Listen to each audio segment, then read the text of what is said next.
ఎదురుపడ్డ జగన్ అలాగే చంద్రబాబు మరి వీళ్ళిద్దరూ కలిసి ఏం మాట్లాడుకున్నారో చూస్తే షాక్ అవుతారు.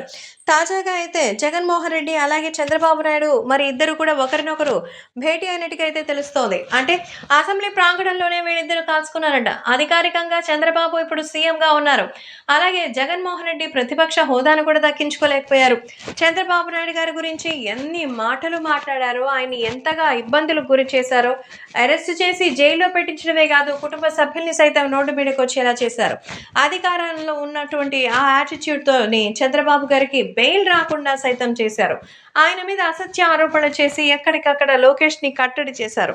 బయటకు వస్తే మరి ఇబ్బందులు పెడతామని నందమూరి బాలకృష్ణ గారికి కూడా సూచనలు అందించి అన్ని రకాలుగాను చంద్రబాబు గారి ప్రభుత్వాన్ని స్థాపితం చేయాలని చూశారు. కానీ ప్రజలు అన్ని చూస్తూనే ఉన్నారు. దీంతో జగన్మోహన్ రెడ్డికి బుద్ధొచ్చేలా చేశారు.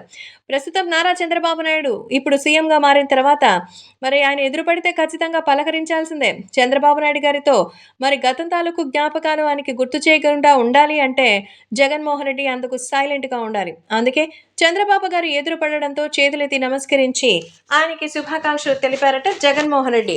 ప్రస్తుతం వీళ్ళిద్దరూ ఎదురెదురు పడడంతో మీడియా కన్ను కూడా వాళ్ళ మీద పడింది. కానీ సానుకూలంగా వాళ్ళిద్దరూ వెళ్ళడం చూసి అందరూ ఊపిరి పీల్చుకున్నారు. గతంలో రాజశేఖర్ రెడ్డి చంద్రబాబు గారు కలిస్తే చాలా సరదాగా ఉండేది. కానీ జగన్మోహన్ రెడ్డి అలాంటి అనుకూల వాతావరణం ఎప్పుడూ కనిపించలేదని కొంతమంది విమర్శకులు కూడా చెప్తున్నారు.